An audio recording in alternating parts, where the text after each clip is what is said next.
정부가 중국 우한 교민들 귀국을 위한 전세기 투입이 지연되고 있는 것과 관련해 오늘 중으로 출발할 수 있도록 중국 측과 협의 중이라고 밝혔습니다. 중국 정부는 우선 비행기 한 대의 운항만 허가했다고 합니다. 네, 자세한 내용은 보도국 취재기자 연결해서 알아보겠습니다. 네, 이 기자. 네, 보건복지부와 외교부 행정안전부 등 관계부처들은 조금 전 정부 서울청사에서 브리핑을 열고 신종 코로나 바이러스 감염증 대책을 발표했습니다. 우선 우한 교민들을 데려오기 위한 전세기 일정의 차질과 관련해 강경화 외교부 장관은 오늘 중으로 전세기를 띄울 수 있도록 중국 측과 협의 중이라고 밝혔습니다. 당초 우리 정부는 전세기 2대를 투입할 계획이었습니다. 하지만 중국 정부가 우리 비행기 한 대의 운용을 승인했다고 강경화 장관은 설명했습니다. 이에 따라 귀국을 희망하는 720여 명의 고민 가운데 절반가량이 1차로 한 대의 전세기에 타고 올 것으로 보입니다. 강 장관은 교민들이 우한 시내 4개 거점 지역에 모여 공항까지 버스로 이동할 계획이라며 우한 교민 중 확진자와 의심 환자 모두 없는 것으로 파악하고 있다고 밝혔습니다.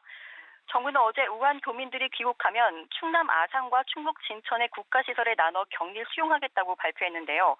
해당 지역의 바이러스 전파 우려에 대해 임시생활시설은 1인 1실로 운영하고 외부 출입과 면회는 절대 금지되는 만큼 불안해하지 않아도 된다고 설명했습니다.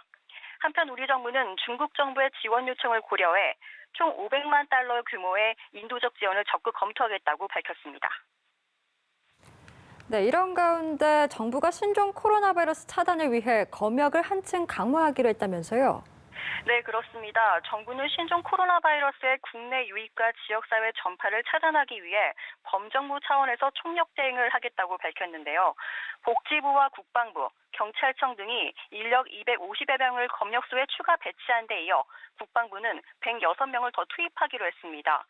보건당국은 지난 13일부터 26일까지 우한에서 국내로 입국한 사람 총 2,991명에 대한 전수조사도 실시하고 있는데요.